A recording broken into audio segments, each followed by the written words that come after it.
વિદ્યાર્થી મિત્રો, સ્વાગત છે તમારું 1.2 નો દાખલા પહેલાનો પાંચમો. 7429 ને અવિભાજ્ય અવયવોના ગુણાકાર સ્વરૂપે દર્શાવવાના છે. આપણે અવયવ વૃક્ષની રીતે ગણી છે.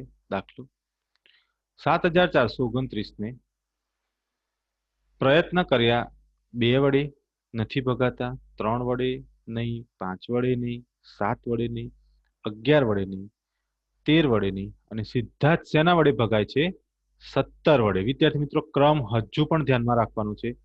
2 વડે પ્રયત્ન કરવા પછી જ 3 વડે પ્રયત્ન કરવાનો, 3 વડે ના ભગાય પછી જ 5 વડે પ્રયત્ન કરવાનો. આ રીતે અવિભાજ્ય સંખ્યાઓના ક્રમની અંદર જ આગળ આપણે વધવાનું છે. તો અહીંયા સીધા 17 વડે જ તેને ભગાય છે. 17 વડે ભાગ્યા પછી જવાબ આવે છે 437. 437 ને આપણે પ્રયત્ન કરીએ છીએ કે 17 વડે ભાગીએ તો નથી ભગાતા, તો આગળ વધવાનું.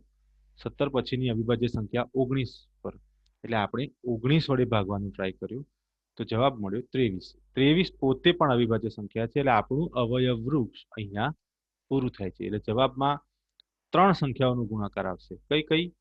17 ગુણ્યા 19 અને ગુણ્યા 23. 3 સંખ્યાનો ગુણાકાર આવશે. તો આ સાથે જ વિદ્યાર્થી મિત્રો દાખલો પૂરો થાય છે.